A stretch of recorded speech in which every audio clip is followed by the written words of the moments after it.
로마서 전체의 주제가 이 16절, 17절에 다 함축되어 보여지고 있다는 것입니다. 내가 복음을 부끄러워하지 아니하노니. 이 복음을 자랑할 수 있는 감정이 너무 복받쳐서 그걸 강조하기 위하여 반어법적 강조로 얘기를 합니다. 부끄러워하지 아니한다. 이것은 너무나 간절한 심령으로 그걸 자랑하지 않고는 견딜 수 없는 그 사도 바울의 마음이 바로 이 말씀 속에서 묻어나오고 있다는 것입니다. 우리가 어떤 신기한 일을 경험하고 또 예상치 못한 어떤 것들을 봤을 때 남에게 자랑하고 싶은 것은 당연한 인지상정입니다. 성경은 이 세상이 뭘로 창조됐답니까? 하나님의 말씀으로 창조됐다고 분명히 얘기를 하죠. 뭘로 그걸 알아볼 수 있다? 믿음으로. 여러분이 사는 이 보이는 세상, 이 안에는 여러분 자신도 포함되어 있는 것입니다. 그러니까 이 보이는 모든 세상은 하나님의 말씀으로 창조됐다 그래요. 그렇다면 지금 여러분이 사는 이 세상뿐 아니라 여러분 삶 자체가 하나님의 말씀이란 말입니다.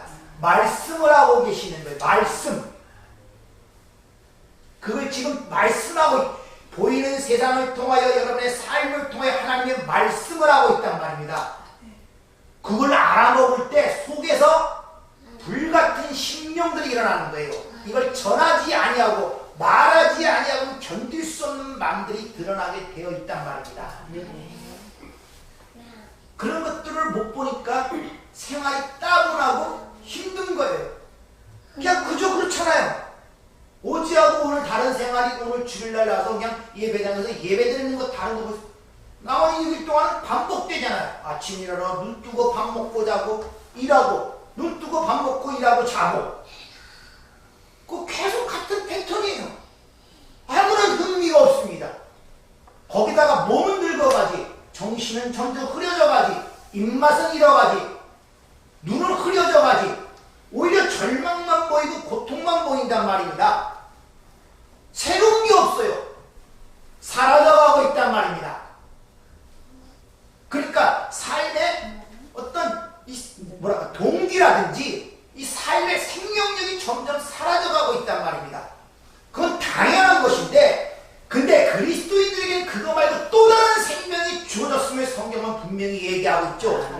그걸 소망이라고도 얘기하고 있단 말입니다. 그런 것이 더욱더 간절하게 드러나와야 돼요. 간절하게.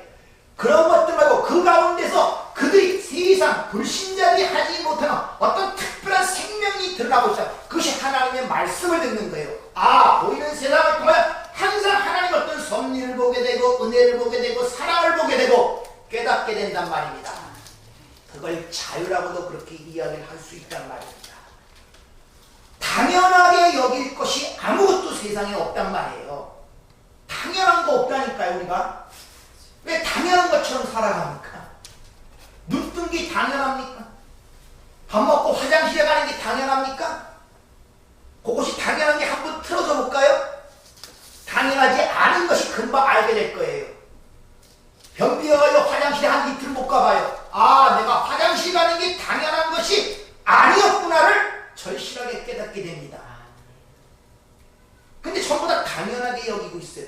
이걸 죽었다 그러는 바로 만든 세상, 우리에게 주어진 인생을 통하여 하나님의 말씀을 듣지 못해요. 그러니까 육적 생명은 자꾸 땅이 좋아서 땅으로 친화되어 땅으로 사라져 가는데 뭐 새로운 게 있어야 뭐 소망을 갖든지 말든지 하죠. 그러니까 예수를 믿고 영생을 얻었다는 분들이 삶에 그게 없어요. 활력이 없어요. 전부 다 의기소침해.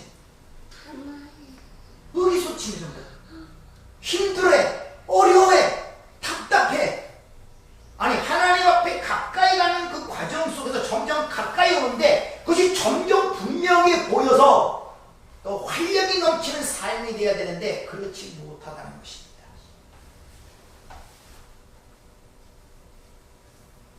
왜 그러냐? 사람도 하나님이 만드셨다고 분명히 얘기를 하고 있죠. 왜 만드셨겠습니까? 네? 왜 만드셨겠습니까? 질문을 하고 의문을 갖고 고민을 해야 된다니까요. 그게 없으면 발전이 전혀 없습니다. 의문을 가져야 돼요. 소유문답 제1문의 질문이 이렇게 시작되죠. 인간의 제일 되는 목적이 그거 기가 막히게 하시네. 그럼 그게 뭘 의미하는지를 알아야 될 거 아니에요. 뭘 영화롭게? 하나님은 영화롭게 한다는 말이 도대체 뭡니까? 하나님께 찬양. 예? 영화롭게 한다는 게 뭡니까 도대체? 부작하게 돈 벌어갖고 교회 세우면 그게 하나님께 영화롭게 하는 겁니까? 그럼 가난하게 사는 건 영화롭게 하는 게 못 되는 거네요? 뭐가 영화롭게 하는 거예요? 고민들을 하시라니까요. 고민들을. 그러니까 삶에 변화가 없습니다. 하나님의 영광을 드린다는 게 무슨, 영화롭게 한다는 게 무슨 말인지 자체가 이해가 되질 않아요. 기껏해야 기본적 세상이 생각하는 이 땅의 배운 지식과 그걸로 깨달아서 그래 내가 하나님을 위해서 뭘 열심히 일을 해서 전도를 열심히 해서 헌금을 열심히 해서 뭘 해서 그런 행위에 의하여 하나님께 영광이 되어진다는 그런 기본적 생각들을 갖고 있단 말입니다. 아니라니까요. 하나님의 영광을 영화롭게 한다, 영광을 돌린다는 말은 하나님이 우리에게 지으신 목적대로 우리가 그 살아갈 때 그 하나님께 영광을 돌린다 그러는 거예요. 네. 가정에서 생각을 해보세요. 아버지의 생각은 얘가 착실하게 자라서 사회에 남에게 유익이 되고 그런 사람으로 자라주는 게 아버지 마음인데 이 자식은 아니에요. 다른 마음을 갖고 있어요. 내가 어떻게 하든지 돈을 많이 벌어서 아버지께 용돈을 많이 주는 것이 효도라고 생각하고 그걸 부모 공양하나 생각하는 그런 생각을 갖고 살고 있단 말입니다. 그러니까 아들은 그것이 부모를 공양하는 것으로 그 기준을 삼고 부모는 그게 아닌데 그러니까 열심히 공부해서 자기 뜻을 이뤘다 그래요. 그래서 돈을 많이 해서 돈을 얻었다 그래요. 그러면 그걸 돈을 받고 아버지가 기뻐하겠습니까?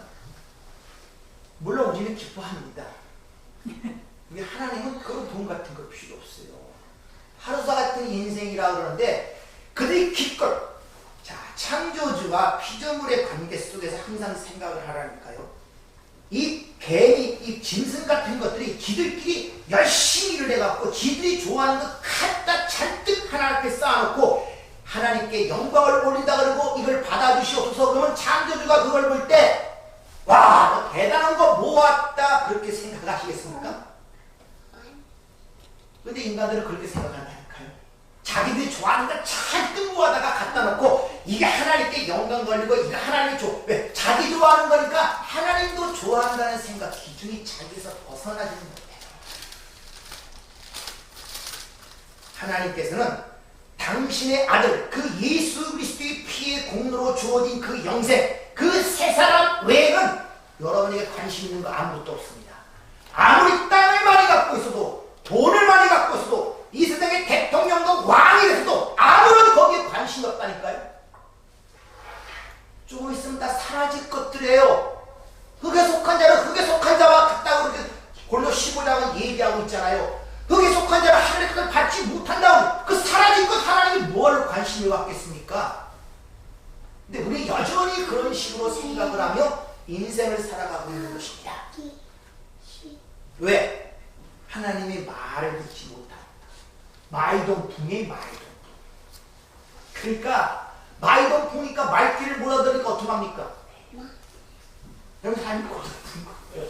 말을 못 알아보니까 그래 왜? 네가 좋아하는 그 땅에 속한 것들 이 세상으로부터 오는 것들은 내가 이미 창세기 얘기했잖아. 아무리 열심히 수고를 해도 엉겅퀴와 가시덤불밖에 줄 게 없잖아. 그것밖에 낫지 않다고 내가 말을 했잖아. 근데 왜 거기서 계속 그것을 위해 살고 거기서 행복을 느끼려고 그러고 거기서 기쁨을 느끼려고 그래. 이게 아무리 노력해봐 거기서 가시덤불과 엉겅퀴뿐이 나질 않아. 왜 가리키는 거예요? 근데 여전히 그걸 모르고 여전히 땅에 속한 자로서의 거기서 어떤 기쁨과 행복과 평안과 마음의 힘을 찾으려고 부단히들 노력하며 살아가고 있단 말입니다. 그러면서 그 하늘에 계신 하나님은 왜 땅에 내려와 갖고 여기서 왜 우리 일을 해주지 않느냐고 땡깡을 부리고 있는 거예요. 답답한 무엇입니까? 네가 대통령이 돼서 나한테 영광 올리는 거 아니야. 네가 박사가 돼서 나한테 영광 올리는 것이 아니야. 내가 이 세상을 통해 내 하나님 나라의 완성이라는 놀라운 계획을 갖고 지금 이루어져서 펼쳐서 내 그걸 운행하는데 거기서 너는 한 시나리오 속에서 쓰임받은 도구 배역을 맡은 자로서 살아야 된단 말입니다. 그것이 실로암 보내심을 받은 자의 눈이 열리는 사건이란 말입니다. 근데 자기가 맡은 배역에서 감사치 못하고 거기서 하나님의 섭리를 보지 못하니까 전부 다 왕이 되고 싶어하는 거예요. 부자가 되고 싶어하는 거예요.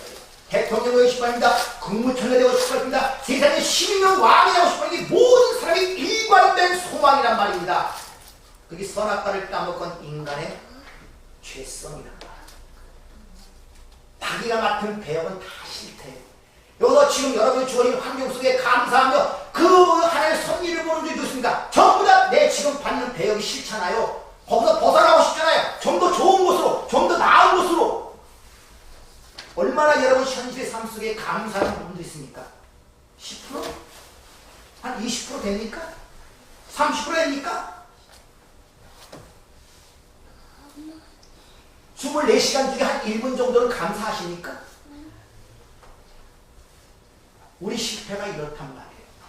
그러니까 하나님의 영광을 위해 산다고 그렇게 애를 쓰는 거예요. 도대체 어떻게 사람이 영광을 위해 사는 거예요? 하나님이 주신 배역 속에서 자기 맡은 역할을 모르고 자기가 시나리오를 써나가는 것입니다. 이게 인생관이 바뀌지 않은 타락한 인간들의 모습이고 세계관과 가치관이 바뀌지 않은 인간들의 모습이에요. 여전히 자기가 인생이라는 시나리오를 써가면서 자기가 자기 배역을 만들고 하나님은 뭐냐? 자기 그 힘으로 안 되니까 그 위대하시고 힘이 많다는 그 하나님을 동원하여 자기가 만든 시나리오를 완성하려고 인생을 살아가는 것을 바로 불신자라고 하는 것입니다. 그래서 지난주에 구약의 믿음의 선진들은 증거를 받았다고 그러죠. 근데 그 증거를 받았을 때 약속을 받지 못했다고 해요. 근데 신약에 와서는 그 약속을 받은 자로서 설명하고 있습니다. 근데 믿음의 사람들이 나타낸 그 증거가 뭘 예표하는 거였습니까? 예수 그리스도의 고난의 삶을 대신 살아갔단 말입니다. 그래서 믿음의 사람들이 실장이 쫙 기록한 게 누구의 믿음으로? 예수. 하나님의 주신 믿음으로. 아멘. 예수의 삶을 살아가는 그 삶의 증거들이 그 삶 속에 드러난 거예요. 그걸 증거라 그래요. 근데 실체를 받지 못했어요. 증거를 갖고 있는데 그 실체가 뭔지를 모른단 말이에요. 그러나 그 증거를 전달받은 자들은 계속적으로 죽으면서 그 증거를 전달해 오다가 마지막 그 증거가 약속하는 예수님이 이 땅에 십자가가 승으로 말미암아 그 증거의 실체가 드러난 거예요. 그리고 실체가 드러나자 그로 말미암아 하나님의 백성이 이 땅에 탄생됐단 말이에요. 그걸 교회라 그래요. 그러니까 교회는 하나님의 그 증거의 약속들이 실체로 받은 것이 저와 여러분이란 말입니다. 믿습니까? 아멘. 그래서 성경은 이렇게 분명히 기록합니다. 그럼에도 불구하고 그 증거가 예수님의 십자가로 말미암아 완성됐음에도 불구하고 또다시 우리에게 증인된 삶을 명령하시죠. 사도행전 1장 8절 오직 성령이 너희에게 임하시면 너희가 권능을 받고 예루살렘과 온 유대와 사마리아 땅 끝까지 내 증인이 되리라. 그 증거가 실체가 드러므로 말미암아 예수님의 십에서 완성된 줄 알았는데 또 그로 인하여 탄생된 교회들에게 뭐랍니까? 땅 끝까지 내 증인이 되리라는 명령이 떨어진단 말입니다. 자, 그럼 구약의 믿음의 사람들은 예수님의 십자가라는 그 사건을 위하여 열심히 달려왔습니다. 그러면 이제 그것이 실체로 받은 우리 신약시대의 우리 성도들은 어디를 위해 달려가야 되겠습니까? 그 증거를 어디에 들어가고 증거를 갖고 증거된 삶이 어디로 향하여 가겠습니까? 여러분 예수와 함께 십자가에 죽었다면서요. 또 죽어요 그걸로? 이제는 다시 오실 예수를 향하여 죄인 예수를 위하여 그 증거를 갖고 또 달려가는 게 저와 여러분의 인생이란 말입니다. 구약의 믿음의 사람들은 실체를 받지 못하고 증거만 받고 초림의 예수, 첫 번째 구원자로는 그 예수를 향하여 열심히 신앙생활을 달려왔지만 이제 그 실체, 즉 그 약속을 갖고 있는 우리들은 다시 오신 그 예수를 향하여 달려가는 증거된 증인의 삶을 우리에게 부여해 주셨단 말입니다. 그 여러분, 저와 여러분의 신앙생활의 목적인 것입니다. 그걸 충실히 살아내는 것이 하나님을 영원롭게 하는 것이고 하나님께 영광을 돌리는 거예요.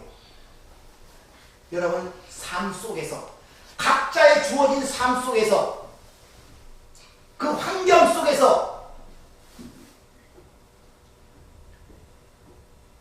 따라서 구약의 선지자들은 주님의 초림을 예비했다면 신약교회는 이제 주님의 재림을 예비하는 것, 이것이 바로 복음의 빚진 자, 두 증인의 삶의 모습임을 성경은 우리에게 가르쳐주고 있어요. 사도 바울이 자기의 증인된 삶을 인생을 달려가는 경주자의 모습으로 이렇게 빗대어 이야기를 하죠. 사도행전 20장 23절 오직 성령이 각 성에서 내게 증언하여 결박과 환난이 나를 기다린다 하시나 내가 달려갈 길과 주의 수고받은 사명 곧 하나님의 은혜의 복음을 증언한 일을 마치려 하면은 나의 생명조차 조금 더 귀한 것으로 여기지 아니하니라.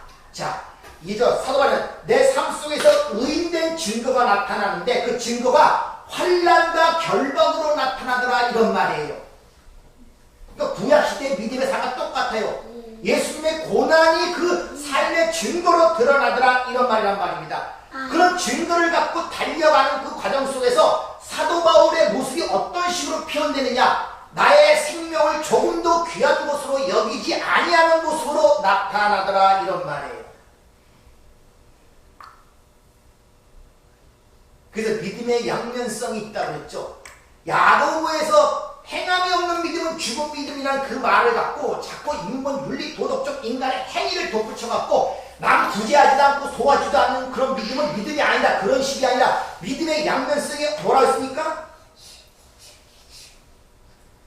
여러분의 믿음의 능력이 왜 안 드러나시는 줄 아십니까? 믿음은 누가 주시는 겁니까? 우리 안에 자생적으로 발생되는 게 아니에요. 하나님이 주시는 선물이에요. 반드시 하나님의 그 의, 믿음을 주는 의가 우리 안에 들어오면 어떤 일이 벌어냐면 우리의 의를 깨는 일이 드러나는 자기 부인이란 말이에요. 믿음이라는 것은 자기 부인이 일어날 때 그 믿음의 효과, 능력이 드러나는 것입니다. 그래서 믿음, 행함이 없는 믿음이라는 것은 자기 부인이 동반되지 않는 믿음을 죽은 믿음이라는 것입니다. 왜? 내가 비워질 때 하나님이 채워지잖아요. 그럴 때 진정 여러분의 삶 속에 능력이 드러난단 말입니다. 그게 바로 행함 있는 믿음, 사람 믿음, 야고보가 얘기하는 게 바로 그런 것이란 말입니다. 근데 그런 걸 전부 다 인간의 행위로 갖다 붙여갖고서 착한 일, 선한 일, 무슨 일 해야지만 그게 진정한 믿음이다 이렇게 이야기를 하고 있는 것이란 말입니다.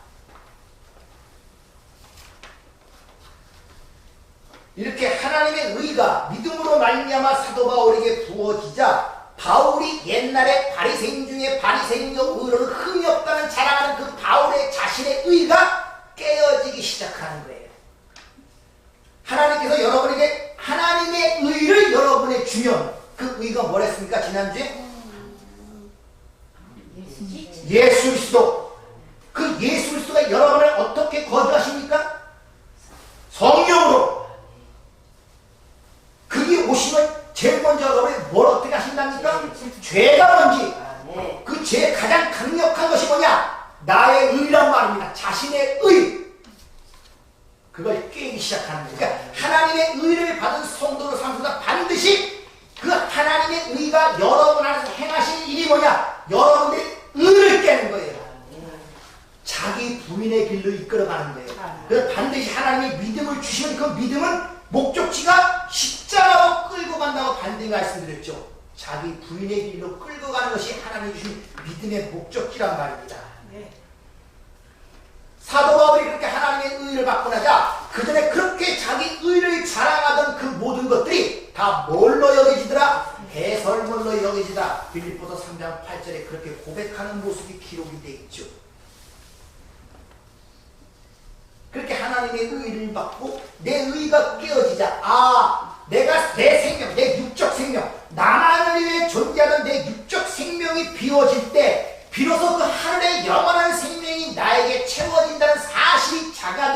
때만이 뭡니까? 내 생명을 조금 더 귀한 것으로 여기지 아니한다. 이것이 정확한 인식이고 깨달음이란 말입니다. 근데 그것이 깨달이지 않는 가운데 내가 하나님의 목숨을 바친다? 결국 누굴 위해서? 나를 위해서, 상을 받기 위해서, 잘 보이기 위해서, 자랑하기 위해서. 그런 것들 아무런 소용이 없는 거예요. 그러니까 누구 죽었다, 순교자다 함부로 여러분 그거 하나님이 죽었다 그런 말 하지 마세요. 그래서 순교는 증인이란 말과 같은 어원을 갖고 있다 그러죠. 예수의 증인, 하나님의 의를 받아 그 증인된 삶이 무언가를 깨닫지 못하는 자들의 자신의 생명을 하나님께 바친다는 것은 전부 다 결국 그 안에 중심에 누가 있다? 자기가 있는 것입니다. 이것이 바로 새 포도주는 새 부대에 담아야 된다는 그런 말이에요. 그러니까 새 부대라는 것은 뭐 독특한 다른 어떤 것이 아니라 자기 부인이란 말이에요. 거기에만이 하늘의 신령한 것들이 담아질 수 있음을 우리에게 분명히 일러주고 있다는 것입니다. 그래서 사도 바울이 자기 인생 말년에 이렇게 고백을 합니다. 디모데후서 4장 6절 전제와 같이 내가 벌써 부어지고 나의 떠날 시각이 가까웠도다. 나는 선한 싸움을 싸우고 나의 달려갈 길을 마치고 믿음을 지켰으니 이제 후로는 나를 위하여 의의 면류관이 입이 되었으므로 주 곧 의로운 재판장이 그날에 내게 주실 것이며 내게만 아니라 주의 나타나심을 사모하는 모든 자에게이다. 즉 지금 바울 앞에 육신의 죽음이 다가온 상태를 뭐라고 표현하면 달려갈 길을 마친 상태라고 그렇게 표현하고 있단 말입니다. 그리고 의로운 재판장이 나를 위해 예비한 면류관이 내게 주어질 것을 확신하는 모습을 지금 표현하고 있단 말입니다. 그 바울의 개인의 이야기가 아니라 누구의 이야기다? 잘 들으세요. 생명책에 이름이 기록됐다는 그 내용은 다른 말이 아니라 하나님의 생명의 말씀의 성경이라는 그것이 내 얘기가 되어질 때 내가 생명책에 기록된 얘기가 되는 거예요. 그 내 얘기가 아니라 몇천 년 됐던 아브라함의 이야기고 다윗의 이야기고 야곱의 이야기고 모세의 이야기고 이런 얘기로 들어주면 나는 생명책에 기록된 자가 아니란 말이에요. 내 밖의 이야기란 말입니다. 그런 자들은 불못에 던지다고 계시록 21장에 분명히 얘기를 하고 있죠. 성경의 얘기가 누구의 이야기다? 내 얘기. 내 얘기를 들어. 아멘. 내 얘기. 아멘. 그래야 성경책이 내 생명의 책에 기록된 그런 내 생명이 된다는 사실을 여러분이 기억하시길 바랍니다. 그러니까 이 예수님의 증인된 삶을 살아가는 필연적으로 그 삶은 특별히 예수를 위해서 뭘 하는 것이 아니라 그 예수님이 일하도록 나를 비워주는 것이 증인의 삶이에요. 나를 비워주는 것. 그래야 주님이 일하시죠. 근데 그런 나는 항상 중심에 나가 있어요. 나를 비울 생각 안 하고 내가 죽을 생각 안 하고 자기 부인적으로 생각 안 하고 내가 뭘 해야겠다는 것입니다. 왜? 그 중심에는 누구 때문에? 나의 의를 챙기기 위하여, 나의 자랑을 챙기기 위하여, 하나님께 좀 어떻게 잘 보이기 위하여, 자기 부인이 되지 않는 그 사도 바울이 갈라디아 2장 분명히 내가 예수 그리스도가 십자가에 못 박혀 죽었나니 이제 사는 것이 내가 아니요. 내가 아니요. 내 안에 그리스도가 사시는 사도 바울이 고린도교에 써버리는 편지에 내가 날마다 죽노라고 고백하는 이유가 바로 거기 있는 것이다. 따라서 우리는 예수의 증인된 삶이라는 무슨 특별한 하나님에서 일을 하는 자를 얘기하는 것이 아니라 자신이 날마다 죽는 삶이라는 것을 이 기본적 원칙을 여러분이 꼭 가슴에 간직하시길 바랍니다. 따라서 우리는 그 증인들의 삶은 매우 긴박하고 절박할 수밖에 없다는 것을 아셔야 됩니다. 왜냐? 우리가 증언하는 그 증인을 달려가는 길은 주님 다시 오시는 재림 예수를 위해 달아갈 때 첫 번째 예수님이 오신 것은 구원의 주로 구세주로 오시지만 재림 오시는 그 예수는 심판의 주란 말입니다. 그러니까 절박함과 긴급성은 구약 절이라는 거예요. 아시겠습니까? 왜? 오심은 다 끝났어.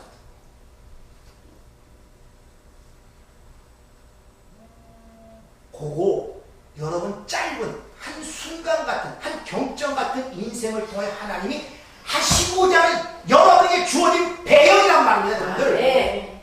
내 가정생활이 그렇고 네. 내 사회생활이 그렇고 모든 생활이 마찬가지예요. 잠시의 모든 게 끝나버린 그 절박한 순간에 우리를 정의로 선택하셔서 여러분의 지금 현실한 이 세상 속에서 그 현실의 삶을 살게 하시는 거예요. 그런 안목으로 여러분의 모든 삶과 인생을 보셔야지, 그렇게 보지 않고 어떻게 되든지 이 땅에서 내가 입신양면에서 내가 잘 살고 잘 먹고 해서 하나님을 잘 섬겨야지, 이 전부 다 불신자들입니다. 이거 절대 성경은 그런 걸 이야기를 하지 않습니다. 여담이지만 이런 말하면 또 욕을 집살하게 할 사람이 있을지 모르지만 5월달 가정의 달이죠. 그래서 가정이 화목하려면 뭐 어쩌고 해야 되고 뭐 어떻게 되고 어떻게 되고 그렇게 얘기들 하죠. 자, 그러면 성경의 가정이 화목한 가정으로 모델이 있어야 될 거 아니에요. 성경에 어떤 가정이 화목한 가정이라고 모델로 내세웁니까? 아브라함의 가정? 이삭의 가정? 야곱의 가정? 아니 어느 가정이 화목한 가정으로 성경에 등장합니까? 나 성경을 좀 뒤져보고 그랬어도 화목한 가정, 하나님의 모범적으로 보이는 가정이 아무도 없어요. 오히려 신약에 네 집안 식구가 네 원수란 말만 머릿속에 기억돼요.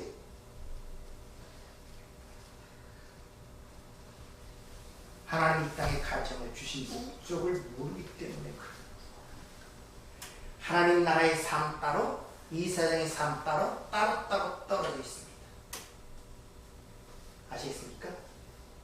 수가성 여인이 남편 몇 명을 갈아쳤다고요?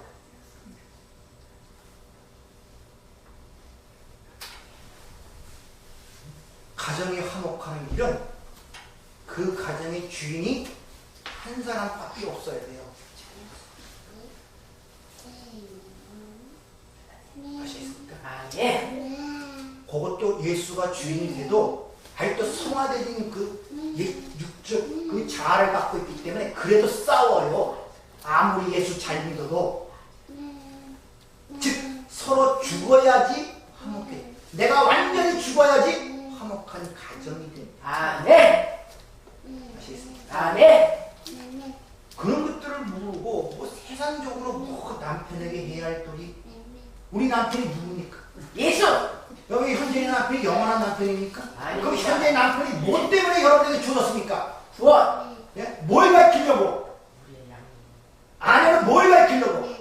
왜 가정 부부가 그렇게 한 몸이 될 수 없는지 아십니까? 우리 불가능성. 남편 된 자는 분명히 남편은 자기 아내의 목숨을 줘야 되는데 나는 그렇지 못하잖아요. 남자는 이걸 통하여 절실함을 깨닫고 나는 죄인일 수밖에 없고 예수를 믿을 수밖에 없는 사실을 깨닫고서 남편의 역할을 주었고 아내 역할은 주를 섬기는 섬겨야 되는데 그 남편이 주처럼 보입니까? 왜 주처럼 보이는데? 어쩔 수 없구나 인간은. 그래서 내가 예수를 믿을 수밖에 없구나. 이걸 가리키기 위해서 배역을 줘서 가정을 이끌고 그 도구를 통하여 구원이 뭔가를 가리키기 위해서 교보제로 준 것인데 이것이 진짜 하나님이 주신 복의 목적이냐 원형이 뭐냐 거기에 모든 목적을 맞추고 있단 말입니다. 이 답답한 노릇이래요 전부 다. 근데 그런 말을 듣기가 굉장히 좋습니다. 이건 전부 다 이 세상, 만드신 세상과 우리에게 주어진 모든 환경과 여건이 하나님의 섭리 가운데서 그 영원한 하나님 나라의 어떤 구속의 원리를 가리키기에 우리에게 주어진 배움의 장, 교훈의 장, 훈련의 장이라는 것 기본적 시각이 되어 있지 않기 때문에 그래요. 그것이. 그러니까 의에 줄이고 목마른 것이 아니라 명예에 줄이고 돈에 목말라 하고 자식에 줄이고 부모의 목말라 하는 자가 되는 것입니다. 인생에. 그래서 끊임없이 하나님께 부르짖는 거예요. 왜 나는 자식의 목말라 하게 합니까? 명예를 왜 안 주십니까? 돈을 왜 안 주십니까? 이런 식으로. 하나님의 의가 개입한 인생은 반드시 세상의 의에 의하여 핍박이라는 게 다가오게 됩니다. 반드시. 예수님이 악한 일 때문에 십자가에 못 박혔습니까? 왜 그렇게 유대 관중들이 십자가에 못 박으라고 그렇게 소리를 지릅니까? 심지어 이방이었던 빌라도가 무슨 악한 일을 했길래 십자가에 못 박게 광분을 하느냐? 그걸 밀란까지 일으키려고 그러죠. 예수가 십자가에 못 박힌 것은 바로 너희들이 생각하는 그 인간의 자존심, 인간의 의가 아무런 쓸데없는 배설물, 쓰레기라고 선언했기 때문에 그래요. 그러니까 이 세상 전체가 광분을 하는 것입니다. 지금도 마찬가지. 지금도 신앙생활 잘하고 진짜 교회 열심히 하는 분들 이제 가서 한번 슬쩍 떠보세요. 비난할 소리가 아니라 그런 일 해갖고 그런 일 때문에 구원받는 게 아니라요. 하나님 믿어주신 그 예수의 의 때문에 예수를 믿어야 구원받는다. 그럼 지금까지 한 20-30년 동안 구애를 헌신한 사람들은 속에서 왜 그렇게 못하면서 이런 소리가 나와요. 왜 그렇습니까? 자기가 하는 의를 부인해버리기 때문에 핍박이 들어가요. 핍박은 외부에서 오는 거 아닙니다. 내부에서 와요. 그래서 예수를 죽인 거예요. 바리새인들이 어떤 사람입니까? 얼마나 율법을 지키려고 목숨까지 건 사람들이 서기관, 율법사들, 이 세상의 의로는 그들보다 나은 자들이 없어요. 근데 어느 날 갑자기 30도 간 넘은 청년이 와갖고 그런 걸로 예수 믿는 거 아니야. 구원받는 거 아니야. 나를 믿어야 구원받는 거요. 이렇게 얘기하니 평생 살아온 공동탑이 한순간에 부인되니 속에서 왜 죽이고 싶은 마음이 안 났겠습니까? 근데 여전히 그것이 우리 안에 있기 때문에 성경의 기록함으로 말미암아 우리 자신을 돌아보게 하는 거예요. 네. 여전히 그런 것들이 우리 안에서 활동을 하기 때문에 그렇단 말입니다. 따라서 고린도서 3장 15절 말씀처럼 모든 성도는 예 없이 불 가운데 얻는 구원이라는 것을 아셔야 됩니다. 거기에 보면 집으로 쌓고 뭐로 쌓고 은과 금으로 쌓고 반드시 마지막에 공력을 시험할 것인데 불을 타지 아니하면 상을 받을 것이고 불에 타면 그것은 불 가운데 얻는 구원이다. 이거 보고 이제 불 타지 않는 걸 세우기 위해서 하늘에 상급을 쌓기 위해서 엄청나게 그걸 합니다. 근데 하나님 앞에서 세상에서 싸서 불 타지 않을 것이 어디 있겠습니까?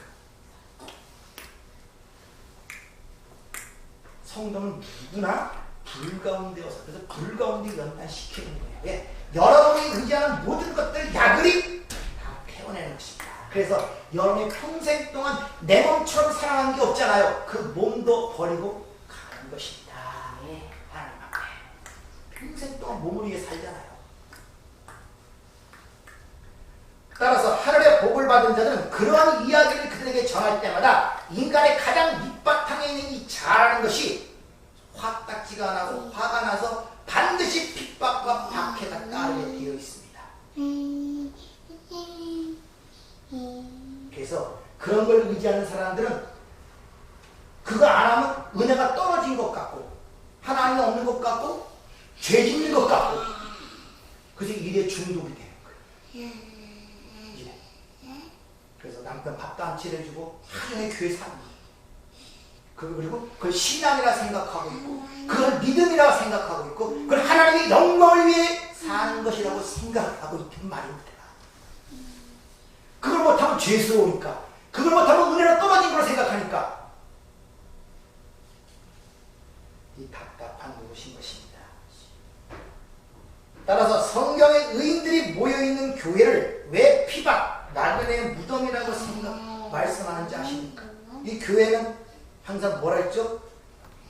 와서 죽는 것이 옛사람이야. 그래서 나그네의 무덤, 피박이라고 이렇게 얘기합니다. 마태복음 27장에 보면 예수를 파는 가룟 유다의 얘기가 거기 나옵니다. 가룟 유다의 이야기를 읽을 때마다 교훈을 받아갖고 야 저럴 수가 있어? 나는 예수를 배반하잖아. 저 나쁜 놈이야. 이렇게 생각하면 안 돼요. 어떻게 생각해야 됩니까? 여전히 나도 내 사소한 유익을 위하여 예수를 파는 자구나. 자기 안에 가룟 유다가 있음을 자각을 해야지. 그건 나와 상관없고 2000년 전에 예수의 제자 중에 한 사람의 이야기를 들으면 그것이 바로 생명책에 기록되지 못한 자의 모습이란 말입니다. 내 안에 가룟 유다가 있는 거예요. 솔직히 가슴에 하고 생각을 해보세요. 얼마나 많이 예수를 팝니까? 사소한 것 때문에, 시답지 않은 것 때문에. 그걸 인정하라. 아멘. 구절을 읽을 때마다 아멘.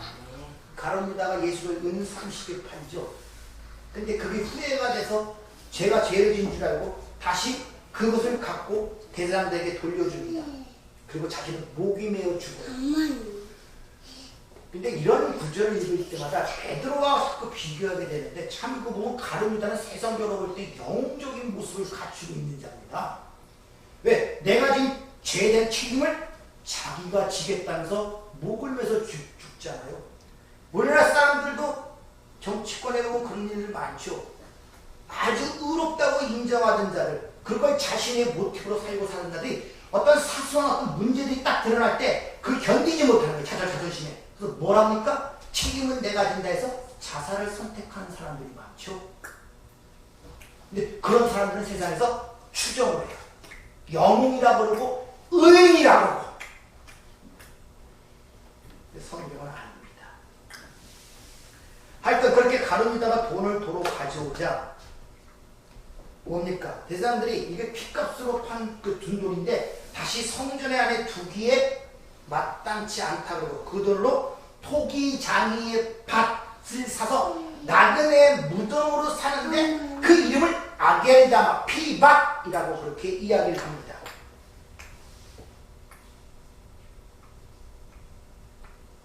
근데 성경은 토기장이를 항상 하나님을 상징하죠. 이사야 64장 8절이나 에레미야 16장 8절, 로마서 9장 21절도 보면 자 이제 우리는 주는 우리 아버지십니다. 우리는 진흙이요 주는 토기장이시니 우리는 다 주 예수로 지음받고니라. 그러니까 토기장의 밭을 샀다 무슨 의미겠습니까? 하나님 나라의 상징적 의미를 갖고 있고 이 땅에서는 교회의 의미를 갖고 있는 거예요. 근데 그 피밭 그 밭을 뭐의 무덤? 나그네 무덤이라고 그러죠. 베드로 사도가 우리 교회를 나그네라고 그렇게 얘기를 하죠. 그러니까 예수님의 핏값으로 나그네 무덤, 교회를 샀단 말이에요. 근데 교회는 나그네 무덤이에요. 하나님의 백성들이 와서 묻히는 곳이란 말입니다. 이게 교회의 의미에 있다면서요. 여러분의 육적자를 여기 데리고 와갖고 여기서 리모델 시켜갖고 심어줘서 초임 아이엠만을 만들어 세상에 보내서 하나님 이렇게 힘을 줬다 자랑하는 것이 아니라 죽은 자로 만들어 세상에 보내는 것이 교회란 말이에요. 그것이 사도행전 20장 28절에 사도 바울이 확증적으로 얘기를 하죠. 여러분은 자기를 위하여 또는 그 온 양떼를 위하여 산다. 성령이 그런 가운데 여러분을 감족자로 삼고 하나님이 자기 피로 사신 교회, 예수의 피로 산 나그네 무덤, 그러니까 교회는 나그네 무덤이라는 게 확정적으로 우리에게 일러주고 있습니다. 따라서 여러분이 교회라고 생각하는 것은 여기 와서 입신양면을 추구하는 목적으로 사람들이 모이는 것이 아니라 이 세상의 나그네들, 하나님의 찬송을 선택한 백성들이 와서 죽기 위해 모여드는 것이 교회예요. 아시겠습니까? 그리고 새롭게 태어난단 말입니다. 우리 몸을 교회라고 비교하죠. 자, 이 몸은 하나에서 팔이 나오고 뭐 몸도 나오고 머리도 나오고 그런 것이 팔 따로 갖다 붙여놓고 발 따로 갖다 붙여놓은 것이 그거 아니에요. 하나에서 팔이 나오고 발이 나오고 귀가 나오고 눈이 생성된 것입니다. 그러니까 여러분이 여기 와서 새롭게 출생하는 자들이란 말입니다. 옛사람이 죽고 여러분 이제 세상에서 힘있는 팔로 살았던 사람들이 여기 와서 죽고 새롭게 탄생되어 하나님이 주시는 그 직분, 하나님이 주신 것이 무엇인가를 깨달아 어떤 사람은 세상에 팔과 힘과 어깨, 능력으로 살았지만 이 교회에 들어서 완전히 죽고 남에게 짓밟히는 발로 탄생될 수도 있고 눈으로 탄생될 수도 있고 입으로 탄생될 수도 있단 말입니다. 여러분들 이것이 한문 사상이란 말입니다. 그러니까 사회에서 자기가 갖고 있던 그런 거 여기 와서 아무런 소용없어요. 그렇다고 그 세상 것들이 배운 것이 쓸모없다는 것이 아니라 여러분이 그렇게 새롭게 탄생될 때 과거의 예수를 믿지 않고 세상을 통해 경험되고 체험되고 알았던 모든 것들이 새롭게 쓰여지는 것입니다. 뭘로? 사람 살리는 도구로. 그럴 때 여러분이 과거의 예수를 믿지 않을 때 받았던 상처, 아픔, 고통, 쓴뿌리, 고난 이 모든 것이 합력하여 하나님의 선한 뜻을 이루는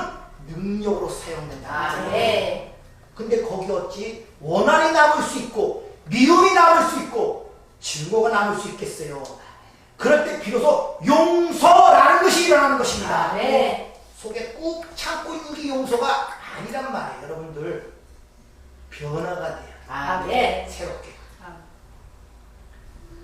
따라서 교회에서 전해지는 설교는 죽어야 할 성도들의 육적 자아를 살려내는 것이 아니라 오히려 경책하고 책망하고 부수는 곳이 이 교회랍니다. 그러나 바로 그 가운데서 그 마음에 쉼이 있다고 이야기를 합니다. 아멘. 예수님께서 부르시죠. 수고하고 무거운 짐진 자들아 다 내게로. 내가 너를 쉬게 한다 그러죠. 그런데 뭐라고 얘기합니까? 내 멍에를 내고 내게로. 예수님이 뭐 내 멍에가 뭡니까? 십자가.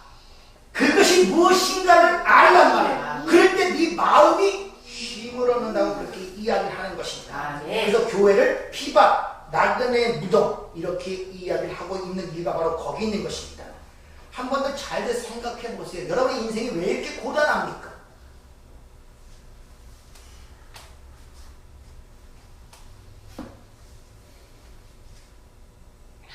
저를 가끔 가다가 막 마음에 범민이 일어나고 막 이러면 생각을 해요. 아 도대체 왜 그러지?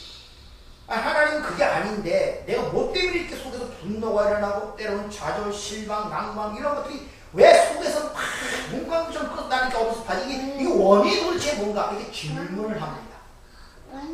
속에서 왜 그런가? 그건 성경에서 이미 얘기하고 있죠. 우리의 육신의 정욕과 안목의 정욕, 이생의 자랑을 이루려고 하기 때문에 그래요. 네? 전도서 1장 18절을 보면 모든 만물이 피곤하다는 것을 사람들이 말로 다 할 수 없나니 눈은 보아도 족함이 없고 귀는 들어도 가득 차지 아니하는구나. 이렇게 내가 되고 싶고 내가 이루고 싶어하는 것들, 용서치 못해서 불안하고 고통스러운 것들, 또 상대적 비교에 의한 결핍을 느꼈던 것들, 그 모든 것들이 사라지면 어떻겠습니까? 마음에 쉼이 오는 거예요. 근데 그때가 언제라고요? 죽을 때. 여러분, 죽음이라는 것이 오면요, 여러분의 감정적 발로의 모든 근원이 된 땅 있지 않습니까? 땅! 그 땅, 그 세상이 소멸해지면 마음에 진짜 쉼이 와요. 아시겠습니까? 그게 소멸되지 않기 때문에 그래요. 그래서 우리는 이 땅을 살아가면서 그런 것들을 잘 이해를 해야 되는데, 이것이 땅만 모이니 왜? 하나님의 것들은 믿음으로만 보인단 말입니다. 근데 그 믿음이 내 안에, 하나님 주신 그 믿음이 내 안에 와갖고 나를 부의시키니 그쪽으로 잘 안 가려고 하는 거예요. 그래서 십자가상의 두 강도가 딱 달리죠. 한쪽은 모든 걸 인정하고 주님 나라를 임하실 때 나를 기억하소서, 그 한쪽이 있고, 한쪽은 왜 이 고통스러운 십자가에 나를 매달려 놓느냐고, 여기서 내려줘야 당신을 구세주로 인정하겠다고 소리치는 한 두 강도의 모습이 상징적으로 보여주죠. 그게 여러분 삶 속에 그대로 드러난단 말입니다. 여러분들 내 안에서 예수가 예수의 열심으로 철장을 들고 오늘날 내일날 그 하나님의 의가 우리를 쳐서 복종시키려고 일을 하는데, 내 안에 또 다른 나는 그 한 강도와처럼 나는 여기서 견디기 어려우니, 여기가 싫으니 여기서 빼주세요 하는 그런 외침이 낸단 말입니다. 근데 그런 싸움에서 항상 내가 지잖아요. 그 사실을 아시는 말이에요. 그럴 때 사도 바울의 고백처럼 곤고한 성령을 받은 자는 반드시 그런 고통스러운 마음이 나와요. 이 곤고한 자로다. 이 사망의 몸에서 누가 나를 건져내랴. 이런 절망적 부르짖음과 고통이 있어야 된단 말이죠. 네. 이것이 여러분 가시나무 새라는 노래 가사 아십니까? 들어보셨습니까? 그 가사를 보면 굉장히 의미스러워요. 자, 그 가사가 이래요. 내 속에 내가 너무 많아서 당신이 쉴 곳이 없네. 내 속에 헛된 바람들로 당신이 편할 곳이 없네. 내 속에 내가 어쩔 수 없는 그 어둠, 당신의 쉴 자리를 뺐고, 내 속에 내가 이길 수 없는 슬픔, 무성한 가시나무 숲 가운데 바람이 불면 그 메마른 가지가 서로 부대끼며 울어대며 쉴 곳을 찾아 지쳐 날아온 어린 새들도 가시에 찔려 날아가고, 바람이 불면 외롭고 또 괴로워 슬픈 노래를 부르는 날이 많았었네. 내 속에 내가 너무 많아 당신이 쉴 곳이. 예수, 새로운 생명, 새 사람이 여러 번 해서 안식처를 찾지 못하는 것은 내가 너무 많아요. 네? 내가 너무 많단 말입니다. 헛된 바람들로 꽉 차 있단 말입니다. 근데 그것이 내가 어쩔 수 없는 어둠이며 슬픔이라는 사실을 자각을 못하는 거예요. 그러다 보니까 그 바람만 불면 메마른 가지가 서로 부대끼며 내 안에서 쌓아갈 갈등, 고민, 슬픔, 번민, 증오, 시기, 질투, 미움 서로 나를 죽이는 게 계속 막 부딪히면서. 그러니까 좀 쉴 자리를 찾아와서 하나님을 쉴까 싶었더니 그 가지에 진짜 오히려 하나님이 쫓겨나는 형국이 나와. 그래서 성령을 소멸치 말라. 네. 성령을 근신하게 하지 말라는 이유가 바로 거기에. 아, 네. 이유가 뭐라고요? 나의 내 속에 내가 너무 많아서 그렇다. 내가 너무 많아. 그게 여러분의 고통거리예요. 그 집착에서 벗어나세요. 아, 네. 여러분 세상을 변혁시키려고 그러니까 좀 더 살기 좋은 세상으로 하려, 그게 하나님의 뜻이니까. 아니 이 세상은 창조주부터 이미 멸망을 작정된 가운데 이 역사가 운행된다는 게 성경의 일관된 진리인데 마지막 때 불목 가운데 모든 것이 사라진다는 것이 성경적 진리인데 도대체 이 세상을 얼마나 좋은 세상으로 만들고 얼마나 유토피아로 만들고자 노력을 하려고 그러니까 도대체. 근데 여전히 그 일에 누가 앞장서서? 기독교가 앞장서서 그 일을 추진하고 있다니까요. 하나님도 못하는 일을 이 세상이 근거가 없고 뿌리도 없고 아무런 불가능하기 때문에 하나님의 아들이 이 땅에 오셔야만 했고 그분이 십자가에 죽으셔야만 했는 그 놀라운 진리를 얘기해 주는데도 아직도 세상에 가능성이 있다고 믿는 분들이 너무나 많다는 거예요. 아직도 열심히 기도하면 열심히 일을 하면 하나님의 능력을 받아 이 땅을, 이 세상을 유토피아로 만들겠다는 작정을 갖고 얼마나 열심히들을 부리는지. 근데 그런 것들을 보면 또 세상적으로 칭찬을 하고 막 그럽니다. 전부 다 이것이 어긋난 것들이에요. 오해를 말씀드리겠지만 성경은 한 가지밖에 얘기 안 해요. 예수 그리스도와 그런 말 십자가로 말미암은 구원의 이야기 위에는 딴 얘기하지 않다는 사실을 여러분이 꼭 기억하시길 바랍니다. 아, 네. 따라서 내가 어쩔 수 없다는 것을 하나님이 아시기 때문에 하나님이 끊임없이 우리 삶 속에 개입하여 오늘도 내일도 철저하고 우리의 그 옛 자아를 깨어가신다는 것을 여러분이 인식하실 때마다 그 진리를 알고 있다면 내 삶 속에 나타나는 수많은 가지 연단과 고난과 고통과 환난과 핍박이 어떻게 느껴지겠습니까? 내가 피할 문제, 내 인생이 왜 이런가 하는 절망의 문제 아니에요. 나를 만들어 가시는 하나님의 선한 손길로 느끼게 될 때 180도 여러분의 삶의 모습이 변하게 된다는 거예요. 아, 네. 그것을 따라서 우리는 이 전투가 우리 안에서 일어난다는 사실을 기억하시길 바랍니다. 아, 네. 끊임없이 한쪽은 그 예수를 바라보지만 한쪽은 끊임없이 그 십자가에 대해서 나를 빼달라고, 그래야 내가 하나님을 믿겠다고, 그분을 구세주로 인정하겠다고 하는 그 또 다른 강도의 모습이 동시에 드러나는데 그 싸움에서 내가 항상 진다는 사실을 아셔야 돼요. 이기는 것이 아니라. 그래서 곤고한 주 예수여 오시옵소서 이런 간절한 소망이 나타난단 말입니다. 아니면 세상이 여전히 좋은데 뭐 주님 빨리 오라고 얘기합니까? 성경의 마지막 구절이 주 예수여 어서 오시옵소서예요. 어서 오십시오. 네. 왜? 내 그런 곤고한 내 실체, 흙에 속한 자는 흙에 속한 자일 수밖에 없구나. 주님 오시라, 이것이 해결이 됩니다. 이런 자들이 진짜 믿음을 가진 자들이라는 사실을 여러분이 기억하시길 바랍니다. 아, 네.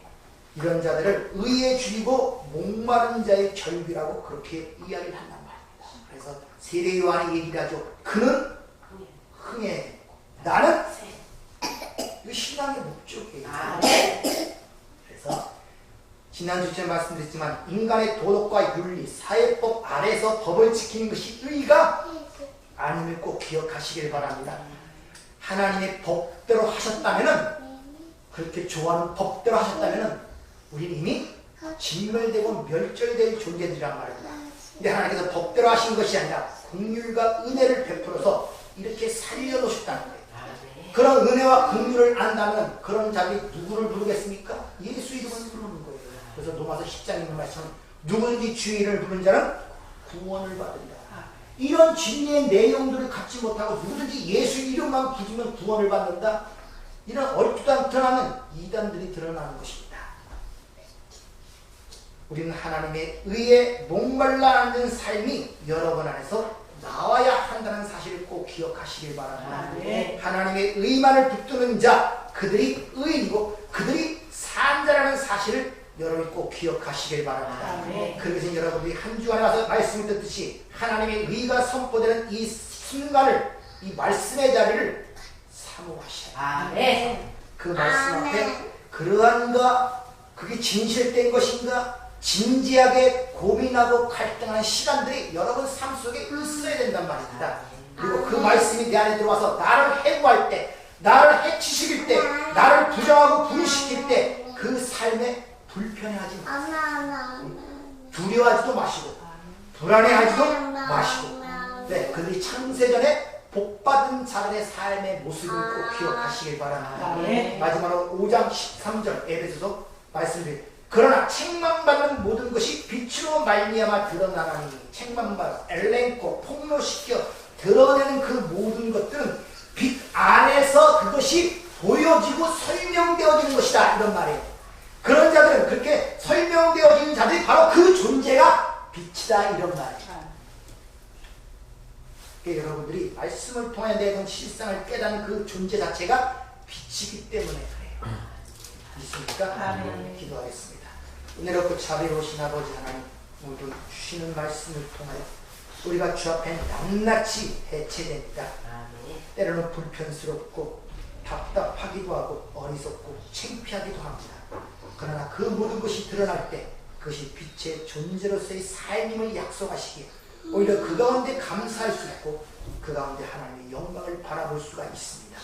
오늘 해체되는 가운데 우리의 삶의 모든 고통의 원인이 했던 것들이 해체되게 도와주시고 그 가운데 채워지시는 하나님 나라의 그 의와 평강과 희락이 저들의 삶에 드러날 수 있도록 축복하여 주시옵소서. 예수님 이름으로 기도하옵나이다. 아멘.